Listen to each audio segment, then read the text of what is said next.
Muy buenas tardes a todas y todos. Bienvenidos una vez más a Fantasmagoría, el país de los muertos vivientes en este año. Arrancamos hoy con este maravilloso festival. Ya empezamos el viernes un poco con la inauguración, con Morto No Fala. Agradecemos a todas las personas que estuvieron acompañándonos después de esa tormenta. Y también el sábado estuvimos en la Feria del Diablo Mocho, un bazar siniestro con monstruos, freaks y todo lo que tuvimos el sábado pasado en el exploratorio. Hoy arrancamos ya con esta maravillosa charla con un invitado de lujo que se conecta desde Bogotá y que nos estará hablando un poco de un tema fascinante que es el origen de los muertos vivientes, el origen de los zombies. Creo que será una charla que si no ven ahorita porque están en la oficina o en el trabajo, la podrán disfrutar después también aquí en Facebook y en Twitter. Entonces, y ahorita anoche a las 8 de la noche nos vemos en la primera proyección, Memento Mori, cortometrajes sobre la muerte. Y nada, gracias Carlos por estar aquí, muchísimas gracias por compartir este espacio. Antes de darte la palabra, voy a contar quién es el profe Carlos Guillermo Páramo, para que tengamos en cuenta su trabajo y qué es lo que vamos a escuchar, porque creo que va a ser muy potente y que agradecemos muchísimo a aceptar la invitación, porque también en Fantasmagoria nos importa mucho la parte académica y que nota que haya profesores de tan alto nivel que estén investigando y que se apasionen por estos temas. El profesor Carlos es candidato a doctor en Historia de la Universidad Nacional de Colombia, es magíster en Antropología Social y antropólogo de esta misma universidad. Es docente del Departamento de Antropología desde el año 2006. Ha coordinado cursos y seminarios de antropología histórica, teorías antropológicas y fundamentos de antropología y las ciencias sociales. Y bueno, cuenta con varias publicaciones sobre la literatura y la historia de la Amazo-Orinoquía, entre las que están Lope de Aguirre o La vorágine de Occidente, Selva, mito y racionalidad del 2009, y varios artículos en torno a la vorágine de José Eustacio Rivera. Su tesis doctoral, aquí viene lo potente, a punto de entregarse, versa sobre la teoría y la praxis del terror en el siglo XVIII, una comparación entre la Gran Revuelta Andina y la Revolución Francesa. Eso es maravilloso. Yo creo que queremos leer. Y cómo esto influyó en el régimen implantado por Pablo Morillo en la Nueva Granada. Entre sus publicaciones recientes se encuentra en coedición con Claudia Steiner y Roberto Pineda Camacho, El Paraíso del Diablo, Roger Casement y El Informe del Putumayo, un siglo después, 2014. Y actualmente está trabajando sobre la cosmología telúrica, la evangelización y la noción de tiempo histórico en varias sociedades de los Andes, y prepara la publicación en 2017 de su trabajo Sherlock Holmes contra Jack el Destripador, magia, ciencia y brujería en los albores de la antropología disciplinar. O sea, ¿quién no quiere leer eso con ese título? Muchas gracias, Carlos, por estar con nosotros y adelante. Muchísimas gracias, Cristian, y muchísimas gracias a todos los organizadores de Fantasmagoría. Y muy oportuno también ese subtítulo en esta edición del País de los Muertos Vivientes. Yo creo que coincide bastante con lo que yo quisiera compartirles, sobre todo pues partiendo de algo que sobre lo que debo ser enormemente claro y franco iniciando esta charla. Yo no soy especialista en zombies en el sentido de la subdisciplina que esto ya constituye para cinéfilos, para gomosos del fenómeno en todos los ámbitos, quienes se disfrazan y salen en ciertas fechas, quienes siguen febrilmente las series de televisión, los cómics, etcétera, etcétera. Digamos, no soy en absoluto alguien que participe a tanta profundidad de un conocimiento experto de un fenómeno que tiene evidentemente también eruditas y eruditos a granel. Estoy lejos de estarlo, pero tampoco me siento ajeno a la invitación. Esto tiene que ver con asuntos que me interesan mucho, que son el punto de encuentro de muchos y muy distintos intereses e incluso pasiones, y que tienen que ver justamente con el problema de la muerte en vida. Y tiene que ver con la muerte en vida en un país donde uno de los fenómenos que tal vez cruzan de manera más angustiosa nuestro destino es el de la muerte en vida, y el de vivir en un país de muertos vivientes también. No pudiera, para ciertos fines, subtitular una lectura de Colombia, de seguro no la única, de seguro en contrapunto con lecturas mucho más soleadas y esperanzadoras, pero también es un país que se ha caracterizado justamente por eso, por el imperio de la muerte y sobre todo por huestes de muertos en vida. Y esto es algo que toca las fibras profundas de nuestro país y que toca ambas ciudades, que toca la ciudad desde la cual les hablo, desde Bogotá, y que por supuesto toca la ciudad de Medellín de muy distintas maneras, amén, de difícilmente, difícilmente habrá algún rincón de nuestra geografía que no haya experimentado ese fenómeno de una manera u otra y siempre marcada por la experiencia terrible del terror. Es sobre eso que quiero compartirles, aparte, claro, de hablar un poco del origen de los muertos vivientes, del origen entendido como un origen cultural, como un origen mitológico, y yo quisiera apuntar más allá de los datos, si me permiten, que afortunadamente encontramos en un sinnúmero de páginas de internet y en otras fuentes, insisto, expertas, pues una meditación sobre, en último término, esto que entraña, y esto que entraña para la sociedad en general, que entraña para la sociedad nuestra en particular. Hubo una época, tal vez, por muchas razones, la pandemia la más reciente, pero no la circunstancia fundamental para que esto haya mermado, pero una época muy reciente aún, en la cual estuvo bastante de moda organizar marchas de zombies en el mundo entero. En Colombia las ha habido, de seguro las ha habido en Medellín, soy testigo de que las ha habido en Bogotá, grupo de personas afiebradas por la temática se reúne, se disfraza, siempre será encantador disfrazarse y lucir la experiencia como, de manera comunal y ensayar coreografías o lo que fuere y tomarse en las calles a medio camino entre el carnaval y la manifestación de algo que está profundo en nuestra sociedad. Es un fenómeno mundial, bien lo sabemos. Se ha cubierto por igual a buena parte de Europa, los Estados Unidos, Oriente, particularmente Japón, Corea. Uno de los lemas que llama la atención en los carteles que se podían portar, por ejemplo, digas en Gran Bretaña,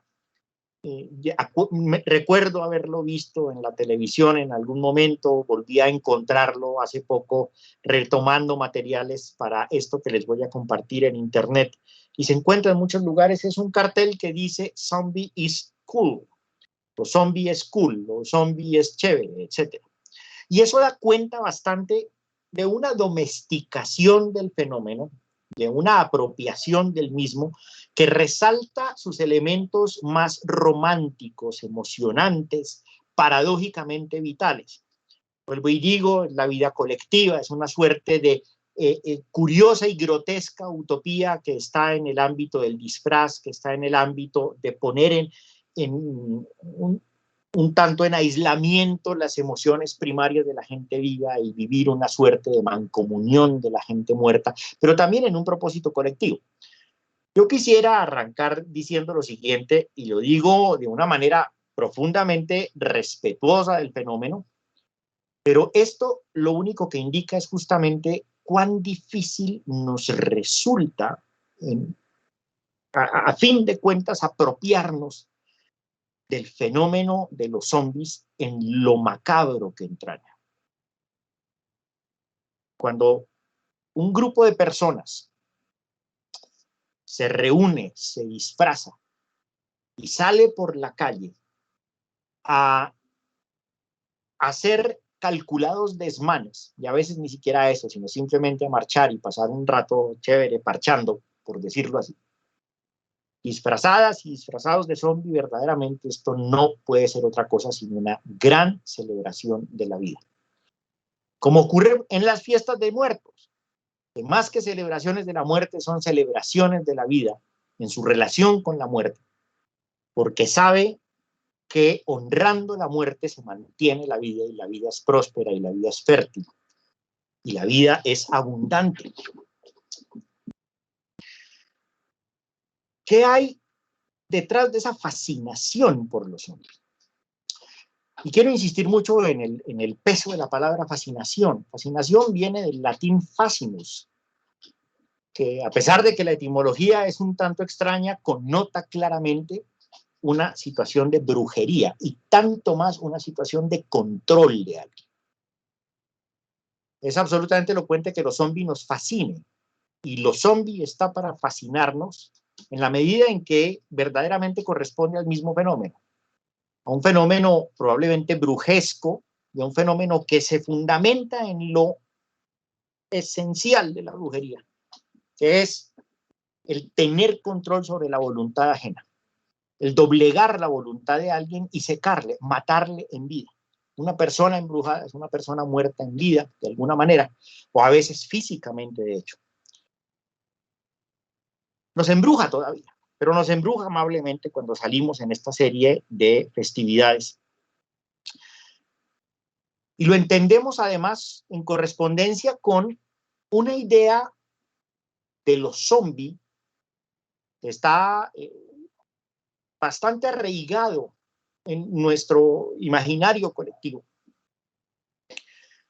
Y es el de una suerte de ejército de seres venidos de sus tumbas, que no han terminado, que no han muerto, que tienen algún tipo de causa, bien sea una causa vindicativa de venganza o algún intento de conquista, algún móvil les impele a interactuar de nuevo con los vivos por razones de muy distinta índole, pero que por lo general se parecen bastante a los humanos, valga decirlo.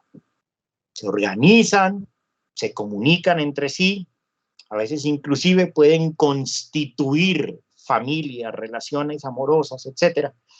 Yo me acuerdo que en los años 80 hay una canción de rock en español, pues bastante molida en la radio de Alaska y Dinarama, que era Mi novio es un zombie. Digamos, hasta allí puede llegar el lugar de la domesticación del fenómeno. A veces el cine y la literatura, pero particularmente el cine, han tenido intuiciones mucho más profundas y perturbadoras sobre lo que eso significa. Por lo general, yo quisiera insistir en que los zombies hacen parte de esa galería de seres que habitualmente nos trae el cine. Esto no es un juicio sobre la calidad de las películas, es un juicio sobre la compulsión social que tenemos de darle un lado amable a estos fenómenos, de domesticarlos. El cine, decía, ha hecho bastante por volver tolerable una idea que en principio es mucho más hórrida y temible que la de cualquier hueste de muertos en vida en una película. Y es hacia esa dimensión hórrida donde decía que pienso ir. Pero antes, pues es un poco, unos brochazos absolutamente rápidos sobre hitos. La noción del zombie contemporáneo está a medio camino entre la literatura y el cine. Hay unos antecedentes en el siglo XIX donde se empieza a incorporar el término, y es un término que nace dentro de unas relaciones de dominación imperial y colonial extremadamente duras, a través de la invasión estadounidense de las Antillas francesas, de la invasión estadounidense de Haití, donde hicieron una y otra vez lo que también buscaron hacer en varios países centroamericanos, de poner presidentes, invadir, doblegar la voluntad de sus habitantes o de sus gobiernos en función de sus propios intereses coloniales, etc. Y es ahí cuando aparece justamente el término zombie, o cuando empieza a tener patente literaria. El término coge fuerza. Que se sepa eso de 1870 más o menos, que el término empieza a ingresar de una manera relativamente sistemática en la literatura occidental. De seguro era un término con un linaje mucho más antiguo, pero no se sabe muy bien de dónde venga. Probablemente los padres de la difusión de los zombies sean personajes tan atípicos y exóticos como el fenómeno mismo. Uno es un escritor medio irlandés, medio griego, pero formado en Gran Bretaña y en Estados Unidos, llamado Lafcadio Hearn, un cultor de literatura fantástica, obsesionado por el Japón, de tal manera que terminó asumiendo el nombre de pila de Koizumi Yakumo. Terminó sus días viviendo en Japón además, y que cubrió para una revista de amplia circulación con un reportaje sobre lo que ocurría en las Antillas francesas y da con el fenómeno de los zombies, lo define más o menos como un culto a lo fantasmagórico, un culto a lo monstruoso, un culto a lo desproporcionado que en cualquier circunstancia solo acaricia parte del fenómeno.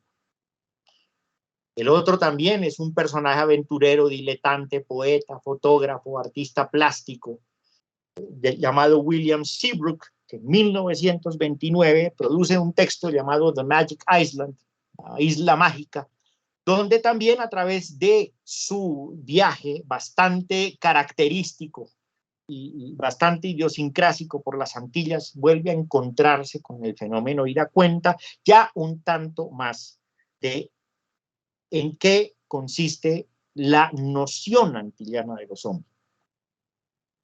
Sobre esta volveré luego. Mientras tanto, pues estoy dando el linaje, vuelvo y digo, los hitos mínimos para el desarrollo de una figura que va cogiendo momento en la imaginación occidental, que se incorpora al lenguaje. A la vuelta de 10 años, los zombies se ha puesto de moda, y con la llegada del cine tanto más.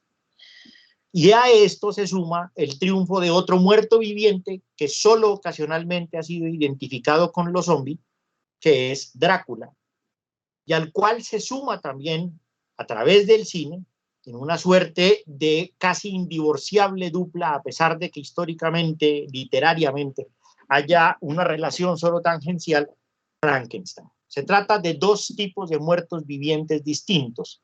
Frankenstein, una suerte de retazos de muertos al cual se le ha insuflado vida. De hecho, no es un muerto viviente tanto como, o sea, no es tanto un vivo lleno de muerte, sino un muerto lleno de vida. Drácula es un muerto viviente, es un vampiro. Decía, en ninguno de los dos casos verdaderamente se les ha adjudicado, salvo tangencialmente, la noción de zombie, pero demuestra una fascinación, insisto, colectiva de la época por incorporar el fenómeno en la creación de lugares importantes en la imaginería y por ende en la imaginación. Es así como después del éxito taquillero de la película de George Melford, Drácula, de 1931, donde por vez primera vemos al legendario Bela Lugosi haciendo de Drácula, aparecerá un año después una película de menos resonancia, pero enormemente significativa en la historia cultural del zombie, que es White Zombie, el zombie blanco, de Victor Halperin, película de 1932, donde por primera vez entra el problema en el cine con ese nombre, y se trata de algo que anticipará el resto de películas hasta nuestros días, más o menos con las líneas generales que hoy podemos tal vez estimar un tanto ingenuas, menos complejas psicológicamente de cara a lo que vemos hoy en día, pero donde ya están las líneas generales del fenómeno. Seres que regresan de la tumba, seres que se dedican a sembrar el desconcierto, a veces el caos y muchas veces el terror entre la vida de la gente viva. El otro hito fundamental está en plena era hippie, una película de bajo presupuesto, Night of the Living Dead, La Noche de los Muertos Vivientes, de George Romero.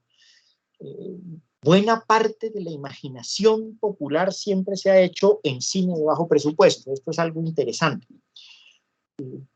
Muchas veces se ha anticipado este cine más atrevido, de poca financiación, de actores regulares, de escenarios y tratamientos por fuerza mayor, menos cuidados, en lograr encapsular algo del terror, algo del horror, que probablemente va de la mano justamente con ese sentido de lo barato. Hay una relación directa entre ese bajo presupuesto, por así decirlo, y la producción de situaciones que son genuinamente hórridas, mucho más que las que abundan en efectos especiales y tienen un tratamiento mucho más cuidadoso. algo de la generación de Caliwood, con Luis Ospina y Carlos Mayolo, etcétera, entendió ese fenómeno y trató de adaptarlo también a la experiencia caleña y con enorme influencia en una época del cine nacional, buscando hacer un cine que también tocara esos lugares horrendos de una manera que pudiera resultar tanto más perturbadora porque parecía más próxima en esa comparativa condición barata de la producción.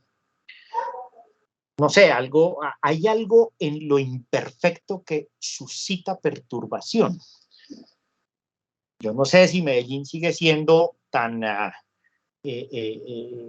tanguera como solía autorrepresentarse hasta hace un cuarto de siglo.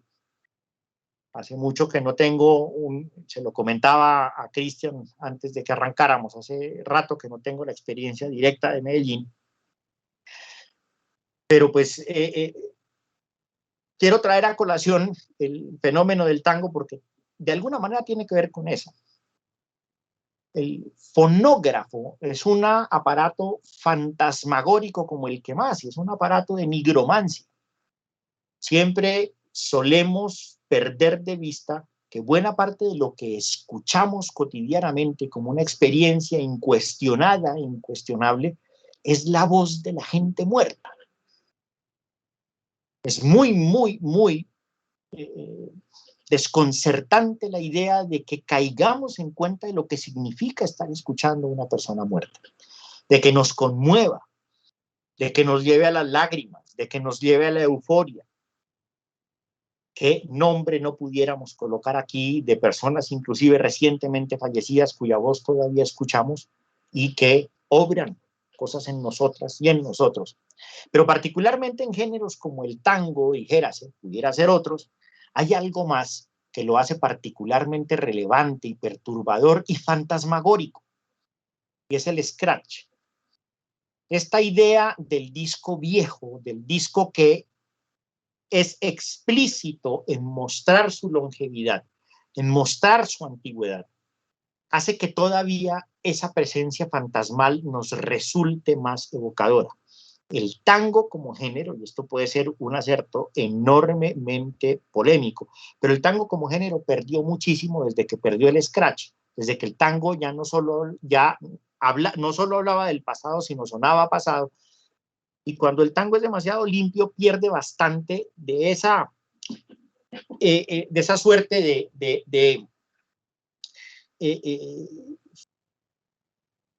extraña, de epifenomenología, por llamarlo así. El término es un tanto grandilocuente, pero son esos fenómenos un tanto imponderables que hacen que la experiencia sea sentida y sea profunda.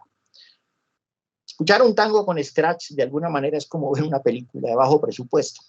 Tiene algo ahí que dentro de lo por fuerza mayor descuidado resulta más próximo, resulta más cercano a la vida corriente, a la vida común, por muy fantoche o extraordinario que nos parezca. Y es justamente entre el Zombie Blanco de 1932 y La Noche de los Muertos Vivientes de Romero de 1968 que se construye un ideario de zombie que es profundamente incluyente.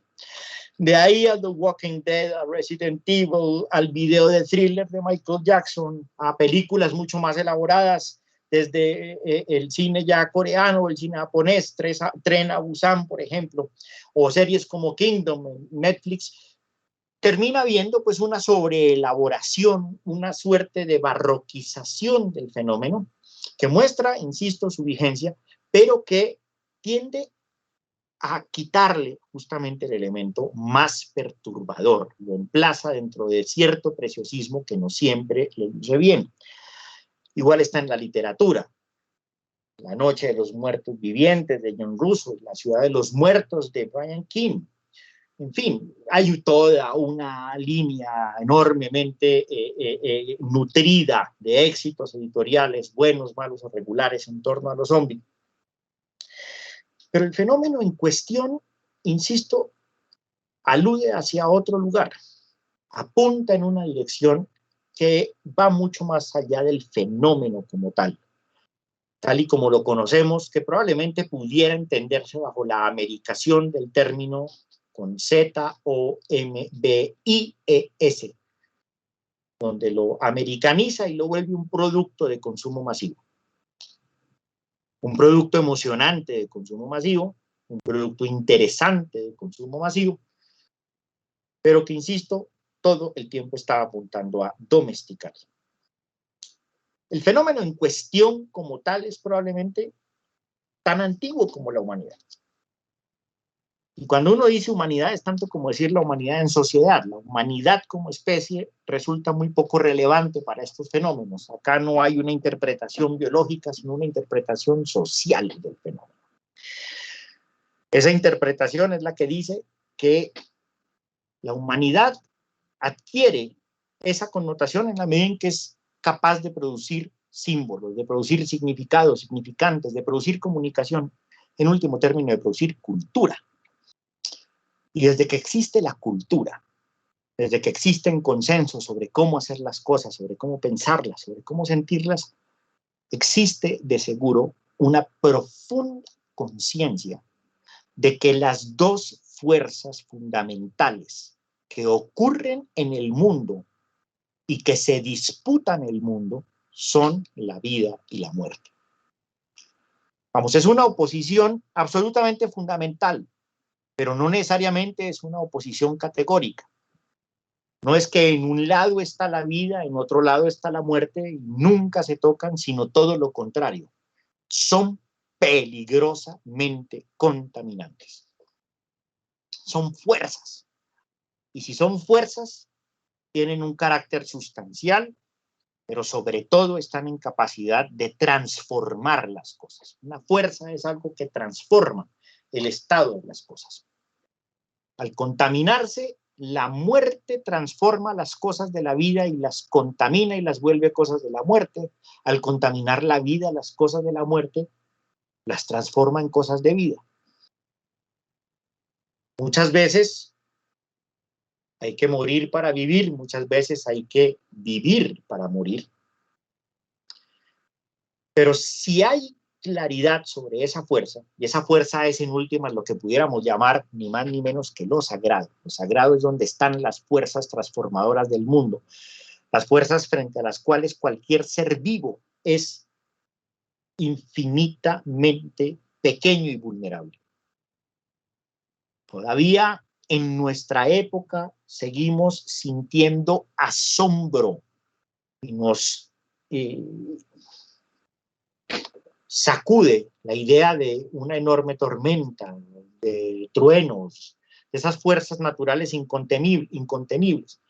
No es sino darnos el paso por varios canales de televisión por suscripción y ver que dedican 24 horas a la semana, 24 horas al día, 7 días a la semana, 365 días al año, su atención sobre fenómenos naturales que son inatajables, incendios, tormentas, etcétera. Esa expresión que uno pudiera llamar es la expresión de las fuerzas del mundo, de las fuerzas de la vida y de la muerte. Es lo que uno pudiera llamar para estos fines lo sagrado. Y lo sagrado, y toda la vida en sociedad, y toda la vida en cultura, se construye en torno a cómo balancear las fuerzas de la vida y las fuerzas de la muerte. Mucho más que sentir algo que es, cuando menos, relativamente cuestionable, como es el desconocimiento de la muerte, o tanto más el miedo a la muerte. No en todas las sociedades se experimenta miedo a la muerte per se o miedo a los muertos per se. No, al menos desde lo que sabemos, desde distintos tipos de aproximaciones a los cuales tenemos razonable capacidad de creer. Más allá de eso, lo que sí probablemente hay una certidumbre universal es que la muerte tiene su vida propia. Eso que llamamos la muerte no significa la falta de vida, sino que es una forma de vida que lo que hace es contagiar de muerte todo lo que está a su alrededor. Evidentemente, la muerte es la ausencia de esa vida, de la vida que vive, frente a una muerte que vive y que la anula. ¿La muerte qué es para estos fines? La muerte es lo que no es la vida. ¿Qué es la vida? La muerte es la vida reproductiva, es la vida de multiplicación, es la vida de abundancia, es la vida de solidaridad, es la vida de amor, es la vida de trascendencia. Eso es la vida. La vida busca vivir y busca ser vivida. La vida está hecha para vivir. La vida está hecha para reproducirse, está hecha para ser fértil, está hecha para garantizar alimento, para garantizar ese tipo de trascendencia que va más allá de la reproducción de especie en quienes viven. Pero para eso, para que eso no se vuelva algo incontenible, está siempre la muerte. La muerte frustra la reproducción exponencial de cualquier especie. La muerte frustra la duración eterna de la vida. La muerte anula y se chupa como una suerte de agujero negro toda la experiencia de la vida, pero la transforma en fuerza de muerte. Y eso, mucho más que cualquier tipo de aproximación habitual en las ciencias básicas, en las ciencias naturales, lo sabemos porque en todas las sociedades, casi sin excepción, existen toda suerte de tabúes frente a las emanaciones de la muerte. Y esas emanaciones son mucho más que los gases que desprende un cadáver en descomposición. Es ese no sé qué que se le impregna a uno de la muerte cuando uno está en un espacio de la muerte. No es sino que vayamos a un cementerio. No es sino que nos demos. Estamos en el mes de los muertos ya casi. Si vamos el 1 de noviembre a algún cementerio, y en Medellín vaya si los hay interesantes, de las primeras cosas que experimentamos es ese cansancio profundo que nos imbuye después de haber caminado relativamente poco, y esa pátina que se nos pega en la piel, esa sensación extraña de sentir una pegachentez extraña, y a veces un frío terrible que nos hiela hasta la médula de los huesos y que solemos a veces llamar frío o hielo o cáncer de muerte. Probablemente en muchas de sus familias habrán escuchado hablar del hielo de muerto, de sus variantes, y de por qué las niñas o los niños o las mujeres gestantes, etcétera, no deben entrar a un cementerio, a un velorio, a menos de que tengan toda suerte de prevenciones y cierto tipo de materiales que conjuren ese hielo. Y sabemos también de las veces habituales en que puede ocurrir que por una razón u otra ese hielo se le mete a la gente y lo enfría. Y lo enfría y lo trastorna y probablemente lo seca y lo mata. Están versiones, y esas son versiones que están absolutamente vivas en nuestra sociedad y que probablemente ocurren en nuestro entorno más próximo, de cuando, por ejemplo, alguna niña, algún niño es ojeado, es decir, que se le ha visto mal, se le ha ejercido mal de ojo. Recuérdese que la palabra envidia es otra manera de llamarlo el mal de ojo. O se le ha entrado el hielo de muerto y toca llevarlo a un matadero, a meterlo entre las entrañas todavía calientes de una vaca para que se le pegue el cuerpo de la vaca antes de que éste se extinga y le conjure ese frío. Esto hay que tomarlo en serio. Hay que tomarlo en serio en el sentido que habla cosas de la sociedad. Y probablemente hay una sensibilidad mucho más acentuada en este mundo que juzgamos popular, primitivo, desinformado, lo que se quiera, supersticioso. Hay una conciencia mucho más profunda sobre el poder de la muerte que muchas veces en nuestro ámbito médico. Y es esa idea de que la muerte contamina, y contamina por el solo hecho de que se emana hacia nosotras y nosotros. Lo menor es comer algo descompuesto que pudiera intoxicarnos. Lo mayor es eso, que se extienda la fuerza de la muerte, que se emane, que nos imbuya y que se meta en nosotras y nosotros, como ocurre en la brujería, que todo el tiempo está manipulando cosas de muerte para matar a la gente en vida.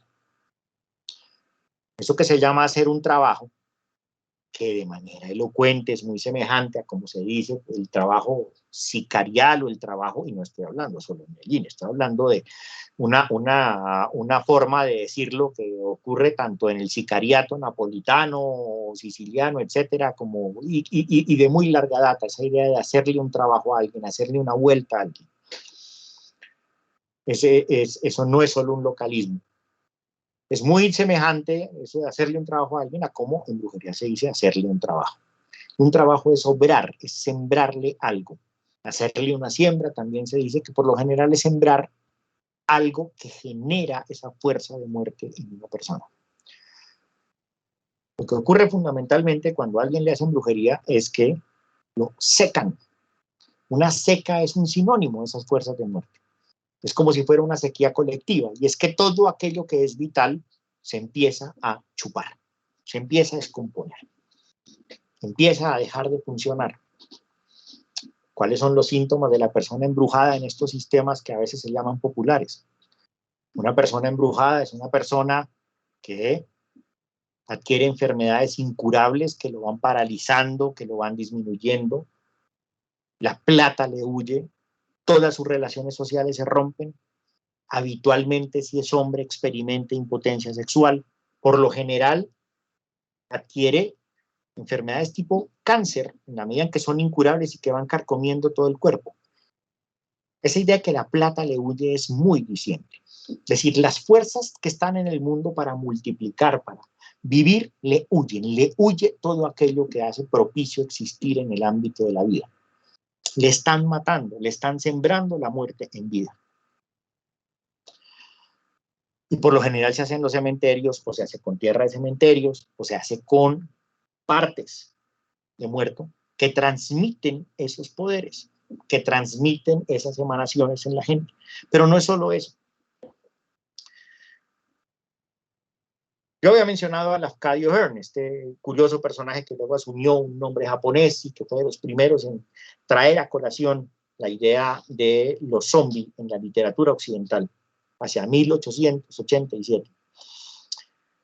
Y a él siempre se le ve como una suerte de pie de página en la historia de los zombies, pero lo cierto es que él atinó en encontrar una serie de definiciones sobre los zombies que se parecen muchísimo, pero muchísimo, a como por ejemplo pudiera definirse qué es una huaca en el mundo andino y en general en el mundo americano nuestro, en el mundo iberoamericano y tanto más en el mundo iberoamericano del sur. Probablemente ustedes habrán oído hablar de huacas. El término huaca es un término quechua original, es un término que alude a muchísimas cosas, pero fundamentalmente alude a expresiones de lo sagrado, y lo sagrado en el mundo andino, en el mundo quechua y aymara, es un mundo fundamentalmente concentrado en la tierra, en las montañas, en el poder de las fuerzas de la naturaleza, etcétera, pero también en las personas que tienen la capacidad de ejercer esos poderes. Y hizo cierta traslación de sentido hacia nuestra noción de huaca, que implica tesoros escondidos y que constituyen un fenómeno con el cual siempre soñamos en huacarnos, pero que también constituye pues, un oficio, el de huaquero o huaquera. Como sea, en ambos ámbitos, el mundo de las huacas, de estas expresiones de fuerza enterrada,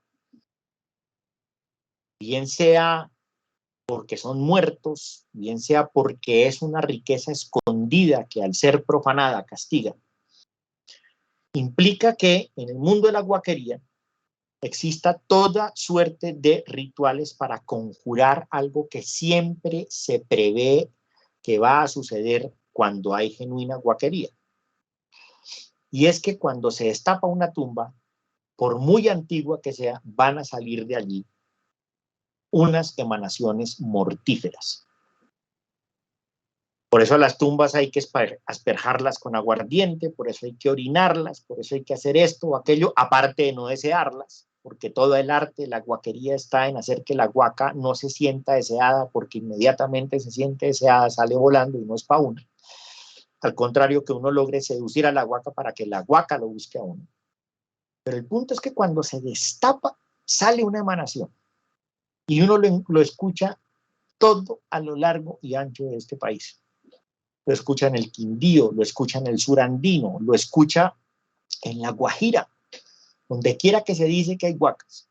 Siempre está la idea de que eso tiene una emanación que, entre otros nombres, llaman antimonio, antimonio de oro vivo, lo llaman también cáncer de muerto, lo llaman Solimán, y es una emanación imperceptible que se mete por todos los orificios del cuerpo, se mete por los oídos, se mete por las fosas nasales, se mete por los ojos, se mete por el ano, etcétera, etcétera, etcétera, y hace exactamente lo mismo que hace un trabajo de brujería, secar a la gente.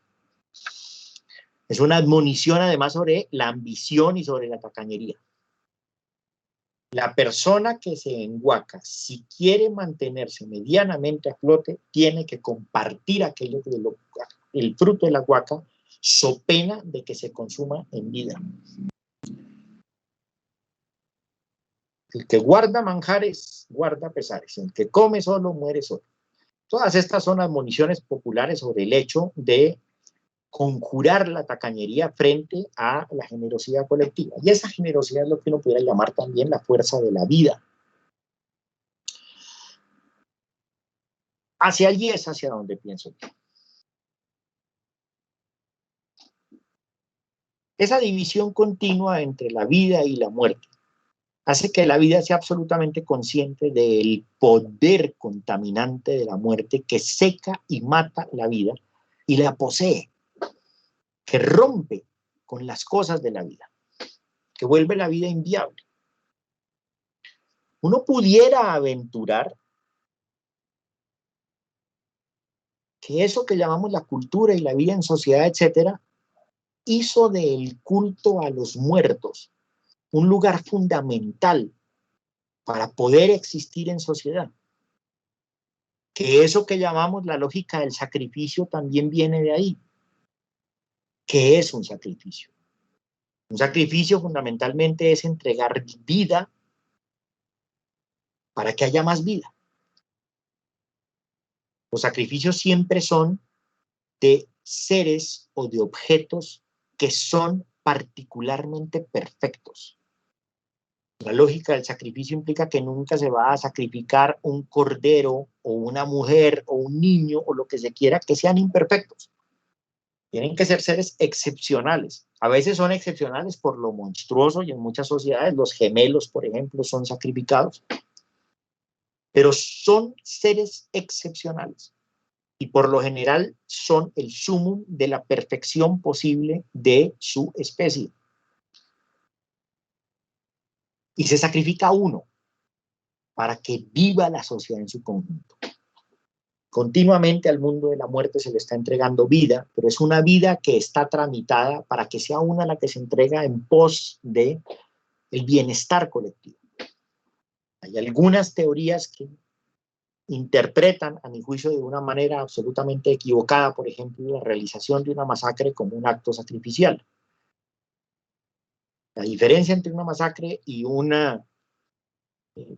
sacrificio es que el sacrificio es dar vida a la muerte para que haya más vida, para que la muerte se quede quieta y permita que la vida se propicie, para que incluso para que la muerte, en la medida en que no toque la vida, haga que la vida se multiplique y la vida sea fértil, a una masacre donde es entregarle vida y vida masivamente a la muerte para que solo haya más muerte.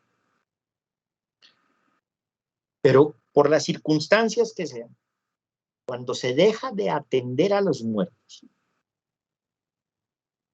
o cuando cuando la vida de los muertos no se ha atendido de una manera adecuada, cuando hay un tremendo desequilibrio social, cuando hay algún tipo de crisis que hace que la sociedad experimente resquebrajamientos profundos en sí, cuando la muerte no se siente satisfecha por las cosas que le entrega el mundo de los vivos, la muerte fácilmente se venga y se desparrama sobre el mundo de los vivos. Otro fenómeno que es universal, porque verdaderamente tiene visos de universalidad, es el fenómeno de los fantasmas. Es muy difícil decir que hay una sola sociedad donde no existen fantasmas. Los fantasmas por lo general obedecen a eso que uno pudiera llamar los mismos traumas, sin que con esto pretenda yo de alguna manera leer psicológicamente y tanto menos psicoanalizar a las sociedades. Pero por lo general se trata de seres que aún no han terminado de hacer su tránsito hacia el mundo de la muerte y que algo los ata a la vida. Y por lo general les ata a la vida algo incómodo, algo que no se terminó de tramitar bien, una deuda pendiente, un objeto que dejaron, algo que les duele en vida y que no podrán descansar, la palabra es además absolutamente diciente. Nótese lo que nosotros asumimos que es el descanso para ciertos fines, el descansar, no podrán descansar hasta que no se haya logrado resolver esa situación que los ata al mundo de los vivos. Y así, decía, como existe eso, está una situación tanto más crítica y es cuando ya no solo hay fantasmagoría, sino que definitivamente los diques que contienen la fuerza de la muerte se desbordan sobre la fuerza de la vida, se desbordan sobre el mundo de los vivos y empiezan a ahogar a la gente en fuerzas de muerte. Ese estar habitado por las fuerzas de la muerte tiene un nombre, a pesar de que difícilmente pensemos en ello. Ese nombre es terror. Estar en terror es estar uno habitado por la muerte, estar paralizado por la muerte. Hay algo muy distinto entre el miedo y el terror, y es que el terror es cuando la muerte lo habita, cuando uno le teme más a la vida que a la muerte.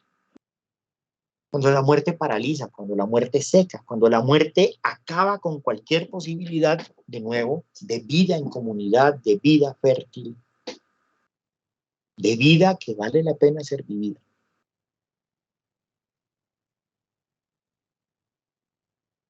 El fenómeno zombie como tal es una forma de dar cuenta de eso. Y es solo una variante sobre un tópico muy antiguo, que es el de seres que estando vivos son habitados por las fuerzas de la muerte. Más que muertos insuflados con vida, los zombies son vivos insuflados con muerte. Son seres, y siempre desde tiempos muy antiguos existe la historia de personajes que han sido declarados muertos y se les entierra y vuelven al mundo de los vivos, y sobre eso existen interpretaciones ingeniosas, pero muchas veces enormemente reductivas, sobre qué pudiera haber dado lugar a la creencia en los vampiros o en su defecto a los zombies. Se ha dicho, por ejemplo, que el temor a los vampiros en la Europa del Este o en la antigua Roma se evidencia en muchos cementerios donde se encuentran cierto tipo de lesiones post-mortem sobre los cadáveres, sobre la suposición de que se han levantado. Y se ha dicho que, por ejemplo, pueden ser los propios gases que expelen los cadáveres que en ciertas circunstancias hacen que estos se levanten o se sacuden. O se ha dicho que se puede tratar de situaciones no tratadas de catalepsia. O inclusive para el caso haitiano está la tesis más bien célebre de Wade Davis, un autor que es enormemente conocido en Colombia, que acaba de sacar un libro sobre el río Magdalena, donde insiste en que esto es el producto de ciertas prácticas religiosas o incluso brujeriles asociadas al vudú haitiano, donde se le suministra una tetradactacina, una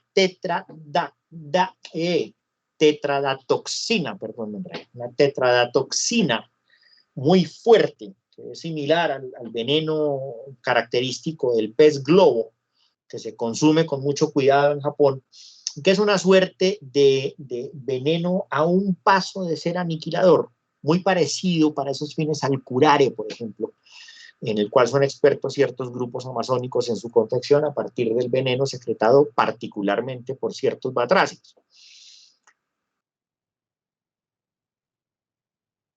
Esta tetradatoxina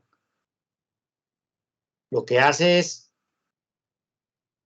paralizar virtualmente las funciones físicas, semejando casi que procurando un estado de muerte. Y insistía Davis, eso se mezclaba con la ingesta de ciertas plantas, de ciertas sustancias que inciden poderosamente en el control de la voluntad, como puede ser la datura. La hipótesis es ingeniosa, pero pierde completamente el punto. Lo mismo que aquella sobre los catalépticos, como aquella sobre los cuerpos que se sacuden por obra de los gases que emanan que emanan y que procuran salida de los cuerpos en descomposición.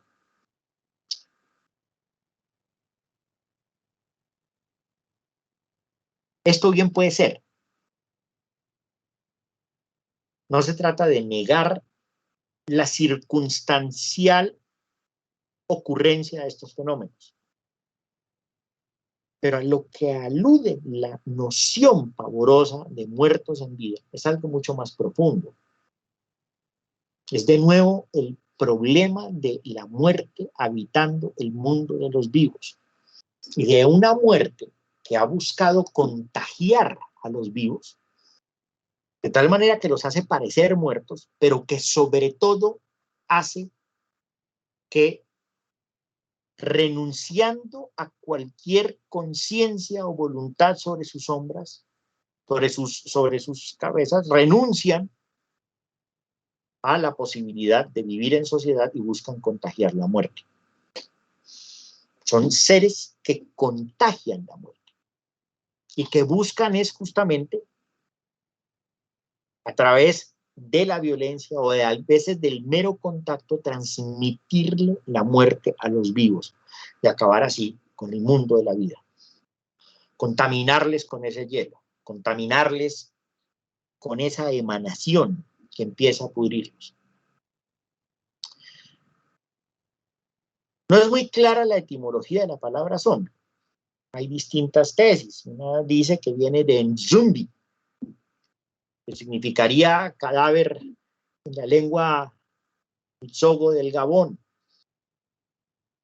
También se ha dicho que viene de Nzambi, que significa espíritu de la muerte, o el espíritu de los muertos en la lengua Congo. O puede venir de Zumbi, una palabra mucho más ubicua en distintos idiomas africanos, particularmente el Kikongo y el Bonda, que significaría fetiche, significaría fantasma, significaría dios de la muerte, significaría serpiente dios. Inclusive se ha aventurado que la palabra zombie pueda venir de una adaptación criolla del francés les ombres, las sombras, les ombres, zombie. Hay algo notorio. Por muy disputada que sea esa etimología, todas entrañan un problema fundamental.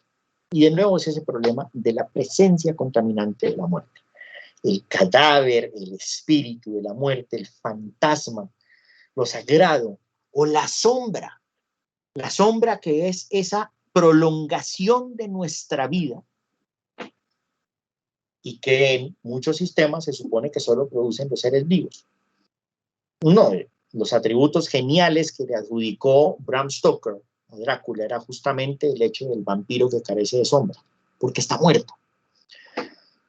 Es la expresión simbólica, no necesariamente en correlato con la experiencia física, de que la sombra es una forma de vida, pero también hay una sombra de la muerte y es un área oscura.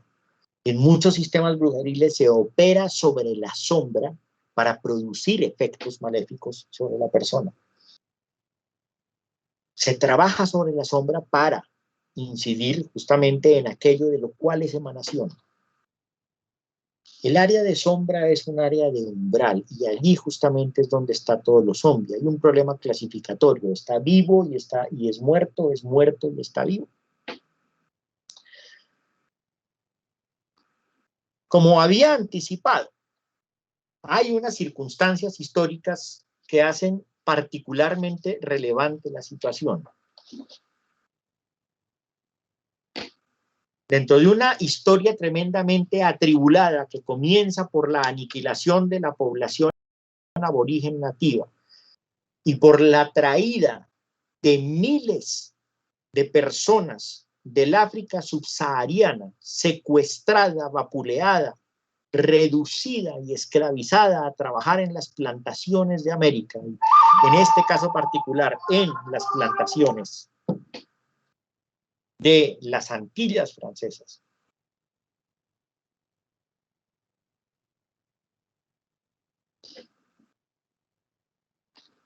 Pues en un momento que creo que están,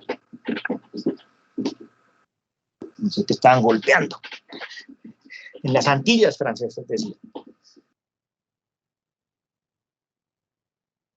De una historia marcada por la opresión que acompasa la degradación sistemática, insisto, de miles de seres humanos esclavizados, pero también la forzosa mixtura de idiomas, de nociones de lo posible, de nociones de mundo, que configuran expresiones criollas de religiosidad y que muchas veces también son formas de resistirse a los esclavistas.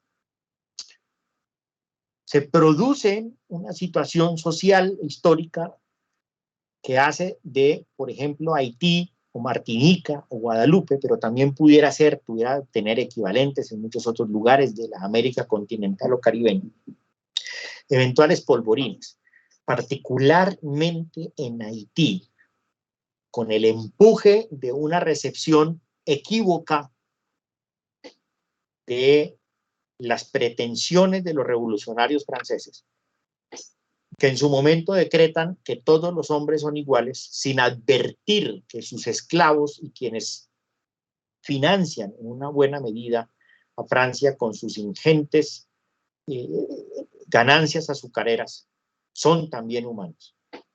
A tal punto que tienen que modificar la cláusula y decir todos los hombres son iguales, pero unos son más iguales que otros, como ocurre en La granja de animales de George Orwell. Terminan produciéndose una insurrección de esclavos que se vuelca con venganza y terror sobre todo lo blanco y que es ferozmente reprimida por el Imperio francés. Será reprimida por la República Revolucionaria, será reprimida por Napoleón, y que hará de esta sociedad una sociedad extremadamente precaria, con un proceso histórico muy interesante, pero todo el tiempo constreñida por la desconfianza de las potencias, no solo europeas, sino las nacientes potencias o las nacientes naciones americanas que ven en lo negro algo contaminante. Por su lugar estratégico en el Caribe, Haití será el objeto de toda suerte de vapuleos del continente y conforme crece la hegemonía de los Estados Unidos buscará ejercer una injerencia particularmente fuerte e inescrupulosa sobre el Caribe y en Haití como un lugar particularmente fuerte porque, entre otras cosas, mantiene continuamente en chequeo República Dominicana, donde también tiene intereses productivos, intereses estratégicos. Y decía, es en esas circunstancias donde empieza a conocerse el término zombie, y en últimas lo que termina revelando es que cualquiera que sea el proceso, se trata de situaciones de enajenación colectiva de las personas para anular cualquier posibilidad de voluntad y de vida en la vida, de vida reproductiva, de vida fértil, de vida solidaria, para esclavizarles hasta aniquilarles, sin compasión.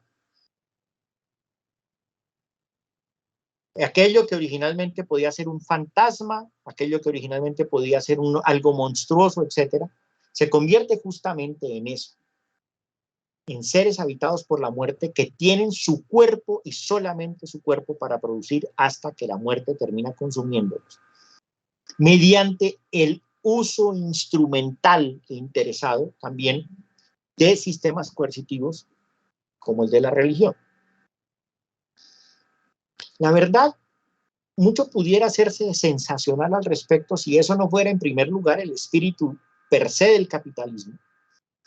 Marx nunca habló de zombies porque no conoció el término, pero sí habló de vampiros para dar cuenta de lo mismo, es la enajenación de fuerza. ¿Qué hace a un vampiro? Los vampiros son seres parasitarios. Y lo que hace lo que caracteriza al parásito es que, a diferencia de una relación simbiótica donde es yo te doy, tú me das y tenemos mutuo beneficio y crecemos ambos y nos damos vida a ambos, en una relación parasitaria uno de los dos seres succiona todo el poder vital al otro mientras es su huésped y luego lo mata.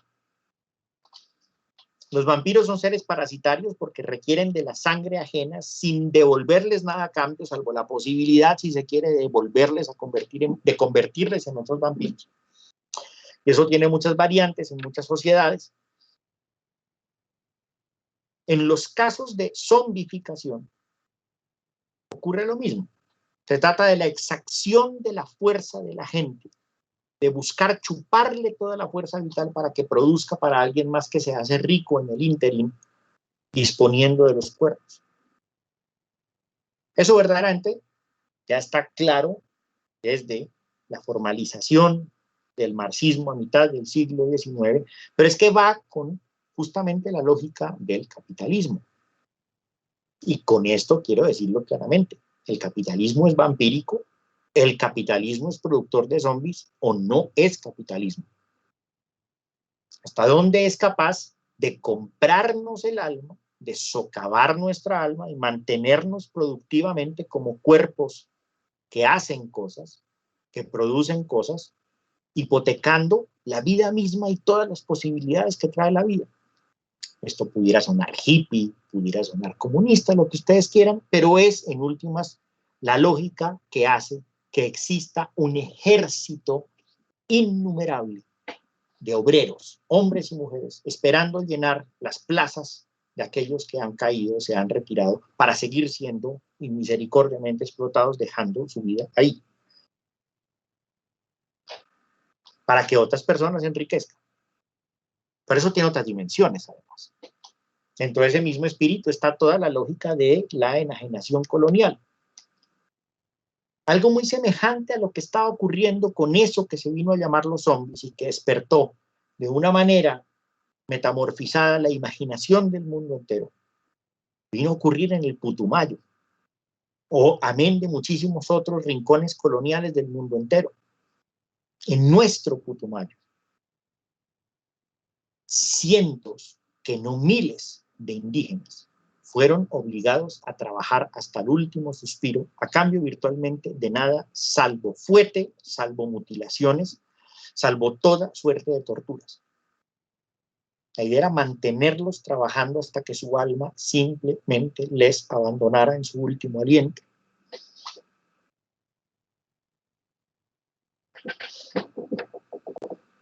Y ocurre de hecho en procesos algo más sutiles, como eso que dio en llamarse en alguna época, pero fue un término que vino y se fue, pero que tiene, y cuando menos unas connotaciones interesantes, es el término etnocidio. El etnocidio no significa exterminar los grupos indígenas. El etnocidio significa algo que es igualmente perverso. Significa comprarles el alma. Y comprarles el alma a punta de dones envenenados, como ocurre en la brujería, obsequiándole cosas que los secan. Así como en la brujería puede ocurrir, por ejemplo, el célebre caso de la manzana de Blancanieves, que es típicamente brujeril, que se entrega algo que termina contaminando a la persona y termina secándola.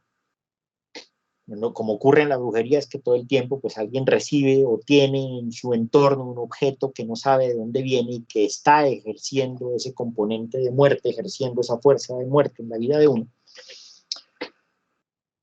En este caso, muchas sociedades indígenas recibieron dones, hachas, camisas, escopetas, machetes, bienes de consumo del mundo de los blancos, a cambio de su fuerza de trabajo.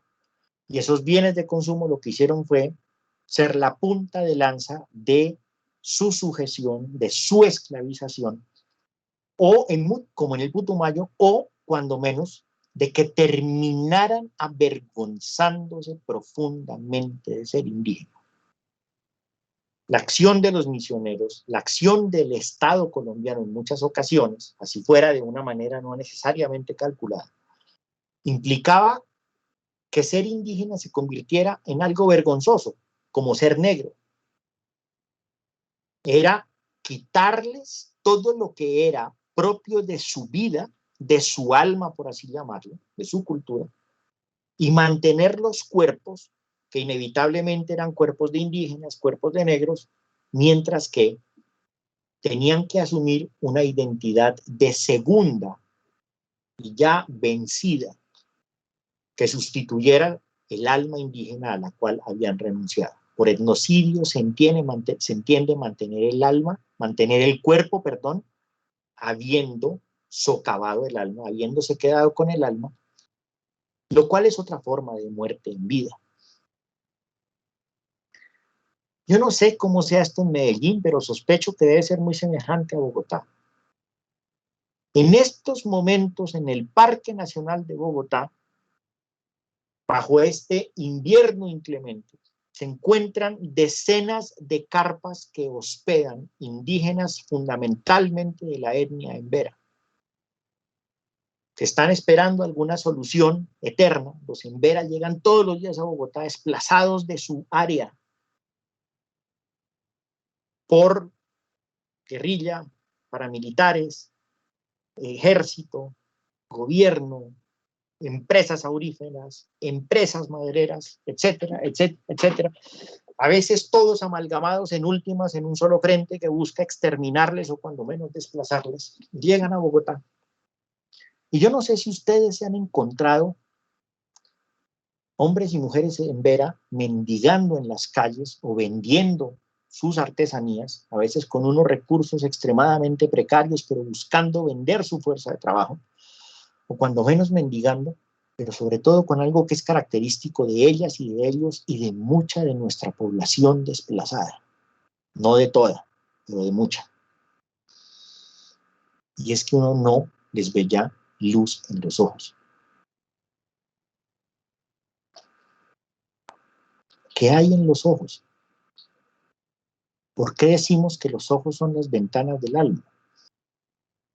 Estoy tratando de ser lo menos esotérico posible, pero a veces en este tipo de acertos hay mucha más sensatez de lo que suponemos. Esa luz de los ojos en muchos sistemas del mundo, muchos sistemas de conocimiento del mundo indican vida, indican capacidad de incidir sobre el mundo. ¿Acaso no somos conscientes de cuánto importa la luz en los ojos de alguien hasta que nos encontramos a alguien que no tiene luz en los ojos? Hay que ver las fotos o la presencia de algunos expresidentes para darse cuenta que no tienen luz en los ojos. Y eso es enormemente perturbador.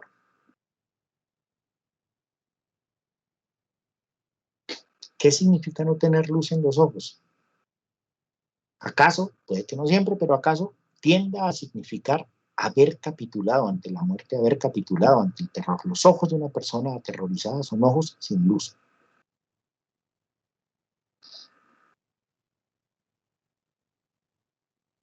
El etnocidio produce eso, la esclavización produce eso. Todas esas son formas de lo que en últimas categóricamente significa ser zombie. Y significa una completa enajenación no solo de la fuerza de uno al servicio de alguien más, sino también de enajenarse del mundo, porque una persona enajenada es una persona que se enajena en último término del resto de sus congéneres. En la medida en que es infértil en todo sentido, también se aísla. Termina siendo un ser sin comunicación, un ser absolutamente ensimismado en lo poco que le queda de conciencia. Estoy siendo tal vez exageradamente dramático frente a este o aquel caso particular. Siempre en últimas busca ver, procura de solidaridad hasta en los últimos momentos, porque la vida busca triunfar sobre la muerte. Pero si se le da rienda suelta a la muerte lo que busca es romper con cualquier tipo de asociación con todo aquello que hace la vida. Y eso nos trae el último término y el último ejemplo de zombies, para concluir este breve recorrido. Bien nos hemos dado cuenta de cómo el fenómeno zombie nos llega a nuestras costas de maneras mucho más brutales, en un sinnúmero de casos atroces en la violencia en Colombia. Y uno, que no es solamente ese, pero que me parece que ha sido bastante bien estudiado y con la seriedad del caso, es el de cómo, por ejemplo, se puede haber formado en muchos frentes paramilitares a sus combatientes, o cuando menos a ciertos cuerpos de las organizaciones paramilitares. Con decirlo, no estoy diciendo que esto no haya podido tener un correlato en otro tipo de organizaciones de izquierda o de derecha, aunque es un fenómeno particularmente notorio en los cuerpos paramilitares. Las llamadas escuelas de la muerte. Lugares que se escogen, particularmente en la Colombia rural. Se han encontrado en distintos lugares de la geografía, esto no solo tiene una adscripción regional particular. Por lo general escuelas rurales, donde la población era desplazada y donde llegaba el frente paramilitar y tomaba clase, se les impartía clase. Sabemos que hasta había ex asesores del DAS y gente cercana al gobierno en alguna época, particularmente hará una decena de años o algo así, que fueron asesores de los grupos paramilitares en torturas, en seguimientos, en asesinatos selectivos, etc. Pero o podían ser los mismos personajes del frente, pero que se sentaban en los pupitres y usaban el tablero para dar clase. Eso es una profanación absolutamente obscena, no por el hecho de que tomaran clase, por supuesto. Pero una escuela, pensemos lo que pensemos de la escuela, es un lugar de vida. Y lo que se enseñaba sistemáticamente, metódicamente, era a matar. Y a matar de la manera más atroz posible.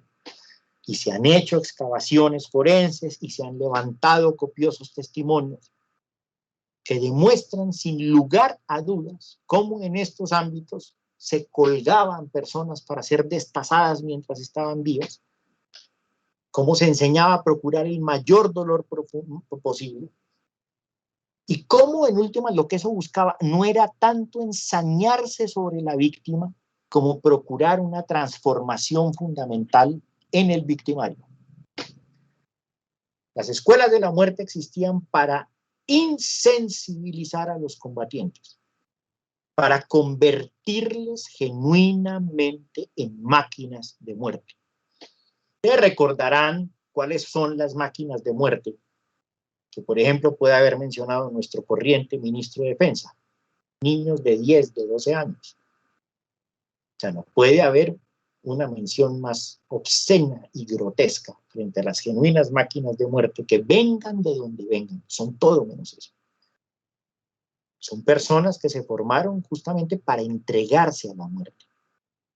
Y para entregarse a la muerte justamente dejándose contaminar, inhalando, dejándose habitar de la muerte para poder pasar el poder de la muerte a las gentes, a las cosas de la vida. Nadie es capaz de perpetrar esos crímenes atroces de manera tan absolutamente sistemática y sin que parezca importarle si antes no ha sacrificado, si antes no ha entregado no solo su conciencia, sino su moral, a veces su mínimo sentido de solidaridad. Ninguno de estos personajes nació siendo perverso. Puede que haya habido una gente más proclive a nacer, tendiente a hacer el mal que otra, pero la gran mayoría de estas personas tenía los mismos escrúpulos, las mismas dudas, los mismos dilemas que podemos tener cualquiera de ustedes que no somos, ni mucho menos ángeles. Pero justamente cualquiera de estos escrúpulos o dilemas, etcétera, se dejaron en esas escuelas de muerte y al pasar el examen, en últimas, lo que se comprobaba era que ya habían dejado las cosas de la vida al lado y se las habían entregado a la muerte y habían sido habitados por la muerte. Y si ustedes miran a estas personas, se van a dar cuenta en todos los registros fotográficos que es gente sin luz en los ojos.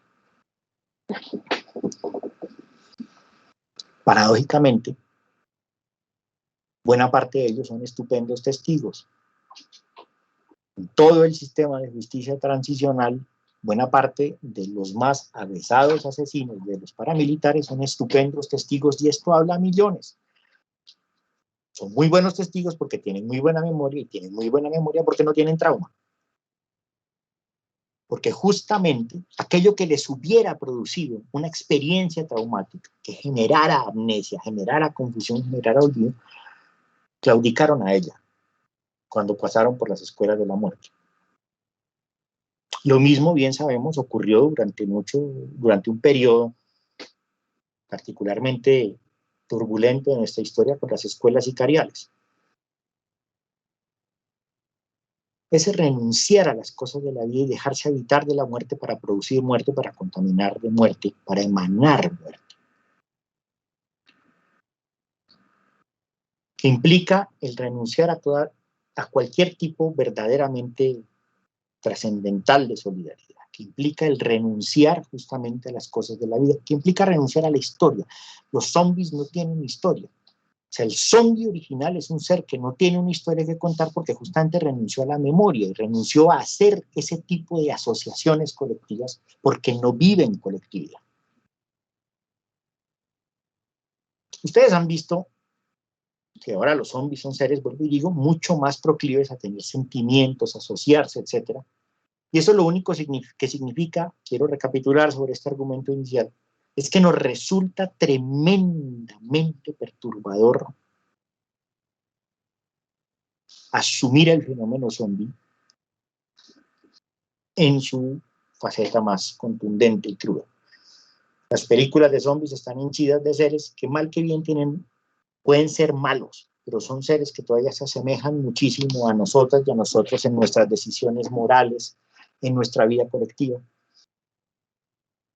A veces les vemos bailar, les vemos inclusive bailar, les vemos correr incluso, que es cuando menos una convención muy heterodoxa para los zombies, para la forma en que se mueven. Porque es que cómo se mueve un zombie.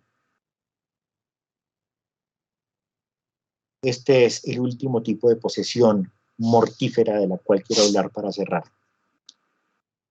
Si ustedes se fijan, los zombies se mueven de manera muy semejante a como se mueven esos que solemos llamar ñeros, desechables, o a veces eufemísticamente habitantes de calle. Y hay una relación ahí que va más allá de la circunstancia de la posesión por droga que pudiera traer Wade Davis o compañía. Quienes han trabajado en las ollas de bazuco continuamente han encontrado relatos sobre el bazuco como la representación misma de la muerte, como la representación misma del mal, del demonio. Inhalar bazuco es inhalar muerte. Esto no es un discurso moral de mi parte, estoy hablando de los testimonios que se dan por decenas de personas que viven en el mundo del bazuco.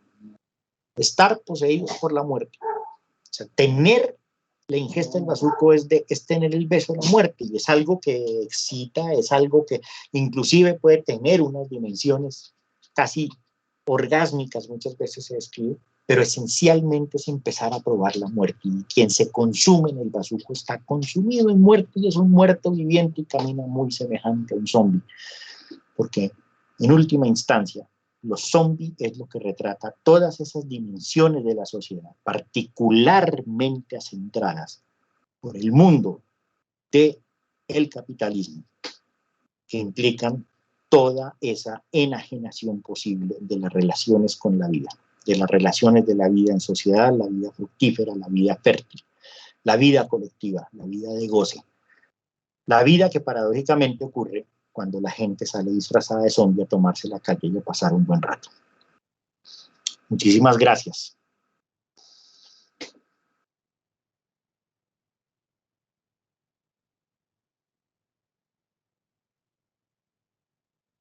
Dale, Cristian. Bueno, qué maravilla.